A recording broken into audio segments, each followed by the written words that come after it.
All right, my daughter does a lot of this stuff for me, get me on YouTube, TikTok, whatever. Yeah, go check me out on YouTube. But she needs to teach me how to put the filters on. Yeah, I need help. Anyway, something I wanted to talk about today. Everything's not always funny, you know, about your past, even though you're not ashamed and you're proud of your hoeing days or whatever. I have one sad story, real sad story. I was coming back from the clubs, in El Paso, driving back on the freeway, and it was one of those nights I'd went by myself. My girlfriends didn't go. I think one was temporarily in jail.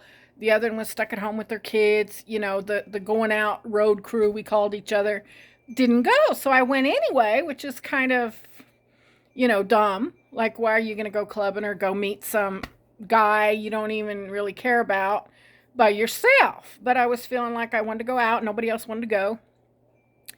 Anyway, so right away at the normal club, I meet up with this guy that's just been wanting to go have a rendezvous. So I wasn't with my girlfriends. Thought, what the heck, went ahead and went. The whole night didn't feel right. I was even thinking I shouldn't have came down here by myself.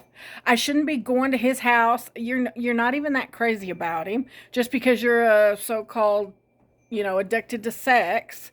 I wasn't even really into him. You at least got to be attracted to him, right? There's got to be something. And I guess it was boredom. I guess it was just wanting attention. I don't know what it was. I went. While we're doing the deed, I was thinking, what am I doing here? I should have just stayed home, went to bed early, got to work tomorrow. This whole night was just kind of dumb, right? So then I'm headed home. By this time, after the club, after being with him, it's like 3 o'clock in the morning. I'm heading back. To make a long story short, a guy rear-ended me on the freeway in my car, my little Pinto, my little two-tone blue Pinto that I loved. Rear-ended me. It kind of flipped me off the freeway onto a side ramp thing. And to make another long story short, the police came. They tried to get me to go. It was a hit and run. The guy who hit me kept going. So they had no idea who it was, where he went.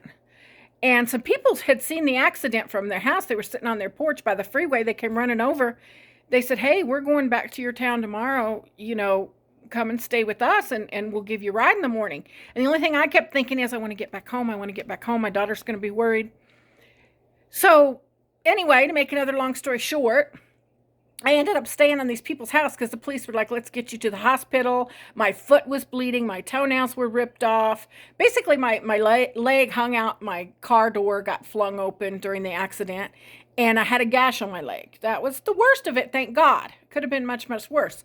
But anyway, so instead of going to the hospital and stuff, I went with these people, this young couple, nice as can be, and I felt comfortable with them, like it was legit. I slept on their couch, but I couldn't sleep. I was in so much pain. I remember I went in their shower and I poured oh, I forget what you call it, what you put on your hydrogen peroxide on my toes. It stung. I was crying.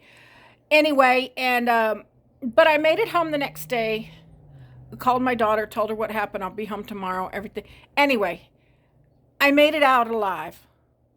But if something don't feel right, the moral of the story is, if something don't feel right, it's not right.